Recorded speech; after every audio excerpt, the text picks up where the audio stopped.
অদ্বৈতবাদ বিষয়টা যারা যারা অদ্বৈতবাদের বিশ্বাসী কম লোক কেন জানো?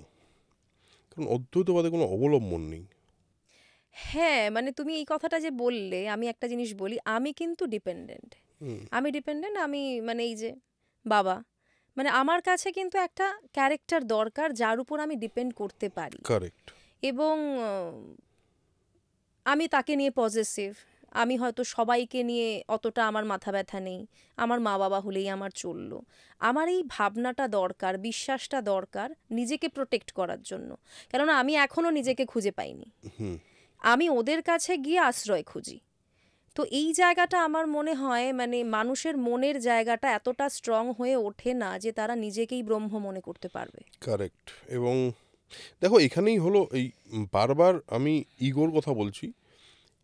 ইগো বিষয়টা না এখানেই চলে আসে। যদি আমি আমার নিজের মধ্যে থেকে ব্রহ্মকে আমি ব্রহ্ম এটা ভাবি, তাহলে তো এটা তো অহংকারী একটা শব্দ, তাই না?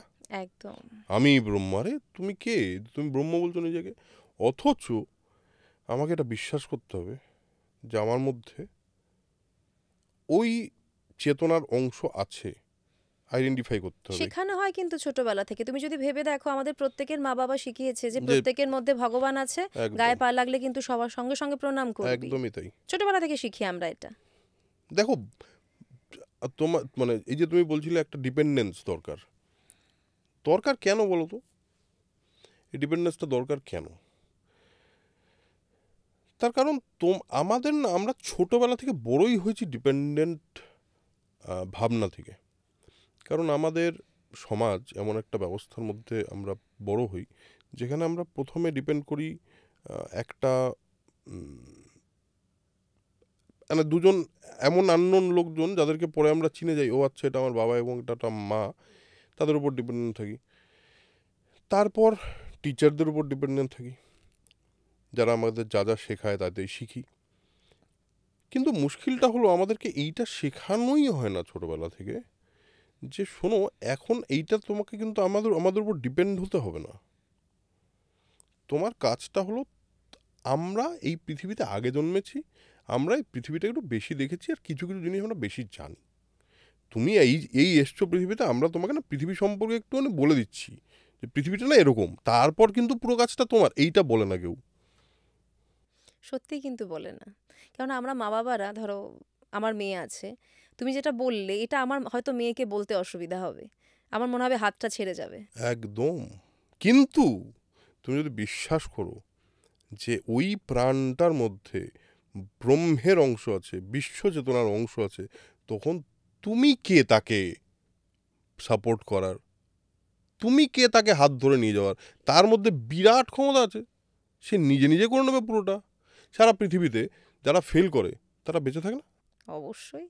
এখন তো যা দেখা যাচ্ছে, যারা ফেল করেছে তারাই সব থেকে বেশি সাকসেসফুল। এবং যারা যারা জীবনে ফেলিয়ার বিষয়টা, এই যে তুমি বললে তোমার মেয়ের কথা, আমি সবাইকে বলি এই কথাটা, সমস্ত পেরেন্টদের, বাচ্চাদেরকে না মানুষ সাকসেসের জন্য তৈরি করে।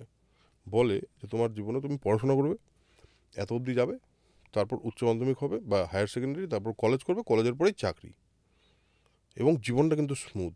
লোকজন যখন কলেজ পাস করে বলছে আরে পৃথিবীটা অন্যরকম, তো এরকম তো বলা হয়নি। এইভাবে তো আমি নিজে এক্সাম্পল এটার। কেননা আমাকে ছোটবেলা থেকে বলা হয়েছিল মাধ্যমিকটা ভালো করে দিয়ে নে, উচ্চ মাধ্যমিকে দেখবি অনেকটা একটু হালকা হবে। বললে উচ্চ মাধ্যমিকে গেলাম, আরো কঠিন হয়ে গেল। কারেক্ট। গ্রাজুয়েশনে গিয়ে আরো কঠিন হয়ে গেল। পাশ করার পর তো কাজের জগৎটা আর বলারই নেই এই কিছু। যে পাসটা করে গেলে, করে তুমি একটা পৃথিবীর সামনে এসে দাঁড়ালে, তাই বললি আরে এতদিন ধরে আমাকে কি বলা হলো, আমি তো বলেছি জীবন তো ভাই চাকরি, পাস করলেই চাকরি পাবো এবং জীবনটা দারুণ হবে। একদম। তো আমরা কি ভুলে গেছি বাচ্চাদের শেখাতে, যে জীবনে না সাকসেস শুধু আসবে না, ফেলিয়ারও আসবে। ফেলিয়ারের জন্য কে তৈরি করবে তাহলে বাচ্চাদেরকে? জীবনে কি সবাই সাকসেস পায়?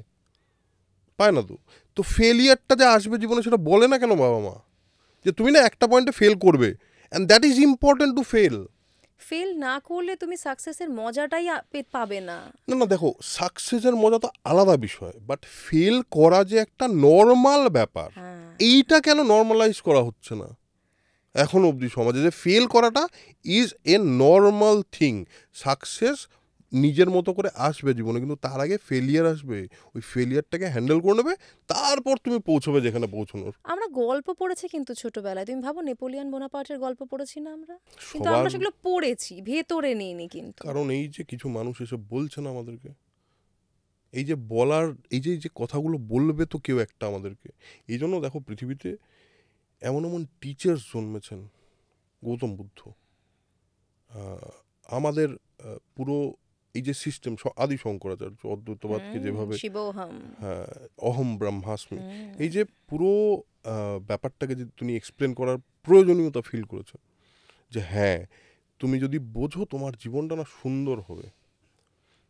কৃষ্ণমূর্তি, হোয়াট এ ফিলোসফার, আমার জীবনটা জাস্ট বদলে দিচ্ছে ওই ভদ্রলোক। যদি আপনারা কৃষ্ণমূর্তি স্যারের লেকচার না শুনে থাকেন বা তার বই না পড়ে থাকেন, ইমিডিয়েটলি পড়ে ফেলুন, কারণ that completely changes your world view. পৃথিবীটাকে তুমি কীভাবে দেখছো, তোমার আশপাশটাকে কীভাবে দেখছো, চোখের মনি বড় হয়ে যায় আমার মনে হয় ওই মানে শ্রী কৃষ্ণমূর্তিকে পড়লে। আমার সৌভাগ্য হয়নি এটা এখনো প্লিজ পড়তে করে হবে। ফেলো, লেকচার শোনো, দুর্দান্ত, এক্সেপশনাল, মানে ওই সেম বিষয়টা, তাই স্পিরিচুয়ালিটি ইন এ ডিফারেন্ট, মানে অন্য একটা অ্যাঙ্গেল দিয়ে উনি ওনার ফিলোসফিটাকে ব্যাখ্যা করেন। এই যে বিভিন্ন টিচার্সরা এসছে, এটাই তো বলতে এসছে যেগুলো আমাদের বাকিরা বলে না। স্পিরিচুয়ালিটি কেন এত ইম্পর্ট্যান্ট, আজকের দিনে স্পিরিচুয়ালিটি নিয়ে এত কথা হচ্ছে কেন? হ্যাঁ, স্পিরিচুয়ালিটি মানে কিন্তু আজও আমরা আটকে আছি ওই জায়গাটাতেই, মানে ভক্তি শ্রদ্ধা এই জায়গাটাতেই আটকে আছি।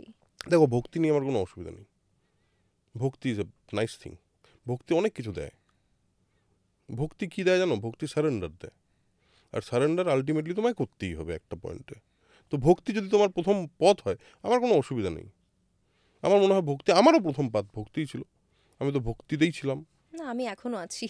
আমি তো ভক্তিতেই ছিলাম। ভক্তির পর ভক্তি আমাকে সারেন্ডার করতে প্রথমে শেখায়, যে আমি জানি না কি হবে, তুমি দেখে নাও।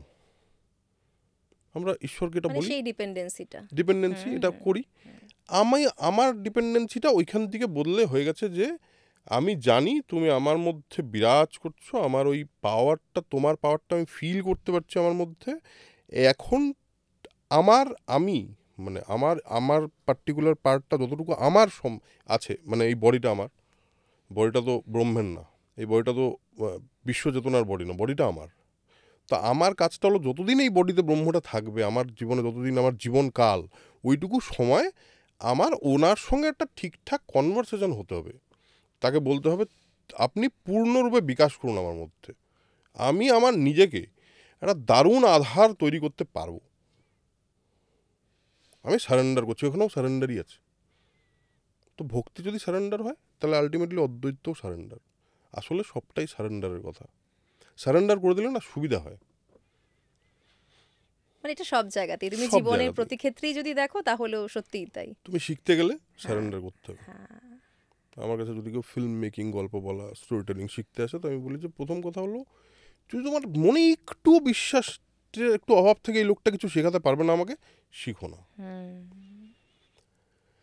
গুরু শিষ্য পরম্পরাতে মহাভারতের একটা গল্প আছে, আরুণির গল্পটা, বলো একটু। উপমন্যুর গল্পটা। আরুণির গল্পতে আরুণি একটা গুরুর আশ্রমে আরুণি থাকে, গুরুর জন্য কাজ করে, এবং সে গুরুকুলে থাকে, সে শেখে।